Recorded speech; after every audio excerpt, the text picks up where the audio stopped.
నా సూచన ఒకటే అధ్యక్ష, బెట్టింగ్ యాప్ల విషయంలో కానీ, ఆన్లైన్ బెట్టింగ్ విషయంలో కానీ, లేకపోతే ఆన్లైన్ రమ్మీ విషయంలో కానీ వ్యసనాలకు తెలంగాణలో తావు లేదు. గంజాయికి, డ్రగ్స్కి, కొకైన్కి, కెసినో వాళ్ళకి, కోళ్ళ పందాలకి తెలంగాణలో తావు లేదు. అట్లాంటి వాళ్ళని మీరు ప్రోత్సహించకండి. మీరు ఎంత దగ్గర వాళ్ళైనా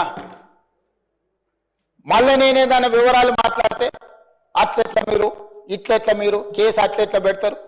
మన వాళ్ళు ఉన్నప్పుడు తప్పని పరిస్థితులు వస్తాయి. మీకు బాధ ఉండొచ్చు, మీకు బాధ ఉన్నప్పుడు వాళ్ళని అట్లాంటి తప్పులు చేయకుండా ఆపాలి. గతంలో మనది అధికారం ఉన్నప్పుడు చెల్లింది, కానీ ఇప్పుడు చెల్లదురా నాయన.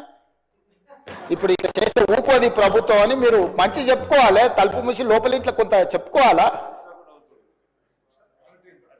సో దయచేసి మళ్ళొకసారి నేను ప్రతిపక్షానికి విజ్ఞప్తి చేస్తున్నా, అభివృద్ధి భూసేకరణ విషయంలో మీరు అభ్యంతరం పెట్టకండి. నష్టపరిహారం ఇద్దామా, ఏమిద్దామో చెప్పండి. Open debate for that. భూసేకరణ విషయంలో భూమి కోల్పోతున్న వాళ్లకు బాధ ఉంటుంది, దుఃఖం ఉంటుంది. ప్రత్యామ్నాయం ఏం చేద్దామో చెప్పండి. మూసి పరివాహక ప్రాంతంలో నష్టపోతున్న పేదలకు ఏమిద్దాము, ఒక మంచి కమ్యూనిటీ, ఒక గేటెడ్ కమ్యూనిటీ కట్టి వాళ్ళకి ఇల్లు కట్టిద్దామా, లేకపోతే వాళ్ళకి నష్టపరిహారం బాగిద్దామా, లేకపోతే ఫ్యూచర్ సిటీ రోడ్లో పోయే వాళ్ళకి ఏ విధంగా నష్టపరిహారం ఇద్దాము, లేకపోతే ఫ్యూచర్ సిటీలో భూసేకరణకు సంబంధించి ఎంత నష్టపరిహారం ఇద్దాము, లగచర్లలో పేదవాళ్ళ భూమి పోతే ఏమిద్దామో చెప్పండి. ఇది ప్రభుత్వ ఖజానాలో నుంచి ఇచ్చేది. ఎవరు వాళ్ళు కానీ నేను కానీ ఎవరు మన ఇళ్లలో నుంచి తీసిస్తాము. ప్రభుత్వ ఖజానా నుంచి అభివృద్ధిలో వాళ్ళు సహకరించినప్పుడు వాళ్ళకు రూపాయి ఎక్కువ నష్టపరిహారం ఇచ్చి వాళ్ళని ఆదుకునే బాధ్యత మనది.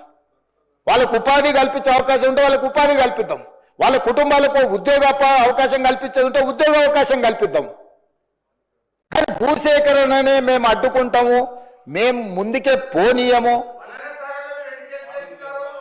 వేసిన మీ దాంట్లోనే తీసుకోరు. కరెక్ట్, మంచి క్వశ్చన్ అడిగాడు. మల్లన సాగర్లో కేసులు వేసిన వాళ్ళ దాంట్లోనే తేలేడు. పాలమూరు రంగారెడ్డిలో కేసు వేసిన వాళ్ళ దాంట్లోనే తేలేడు. వీరం హర్షవర్ధన్ రెడ్డి కేసు వేసిండు అధ్యక్ష పాలమూరు రంగారెడ్డిలో. ఎంబడే అక్కడనే పక్కన కూర్చున్నాడు అధ్యక్ష. సభ్యుడు ఇక్కడ లేడు, కానీ కేసులు వేసిన వాళ్ళని మొత్తం లిస్టు తీద్దాం. కేసులు వేపించింది వాళ్ళే, కేసులు వేపించింది వాళ్ళే, చేర్చుకునేది వాళ్ళే. కేసులు రాష్ట్ర అభివృద్ధిని అడ్డుకునేవాడు, కేసులు వేసి అడ్డుకున్న వాళ్ళను మీరు ఎట్లా కండువ కప్పారు అధ్యక్ష? ఎట్లా పార్టీలో చేర్చుకున్నారు? పార్టీలో చేర్చుకున్నారు. బీఫామ్ ఎట్లా ఇచ్చిండ్రు అధ్యక్ష? మళ్ళీ ఎలక్షన్లో ఎట్లా ఇచ్చారు అధ్యక్ష? అంటే ఇప్పుడు ఎట్లా మాట్లాడతారంటే 2014 నుంచి ఒకే చట్టం ఉంది కదా అధ్యక్ష. స్పీకర్ పదవి ఉంది, విప్పు పదవి ఉంది, ప్రతిపక్షమే ఉంది. ఆనాడు ఎమ్మెల్యేలు మారితే మీరు మంత్రులు చేశారు. కనీసం మేము అట్లా కూడా చేయలేదు. మారలేదట వాళ్ళు. మేము మారనే లేదు, ముఖ్యమంత్రిని అభివృద్ధిలో కలిసి వచ్చినామంటారు.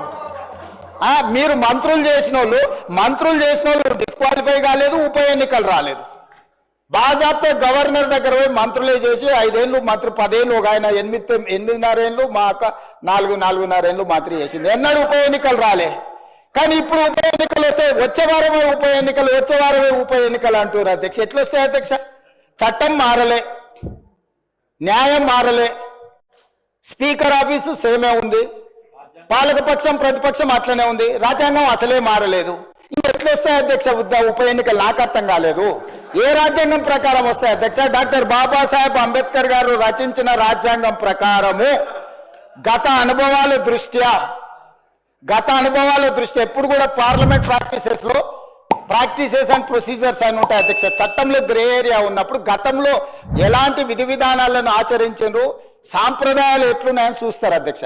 2014 నుంచి 2019, 2019 నుంచి 2023 వరకు ఏ సాంప్రదాయాలను సభ ఆచరించిందో అచ్చం గదే సాంప్రదాయాలను మనం ఆచరిస్తాం అధ్యక్ష.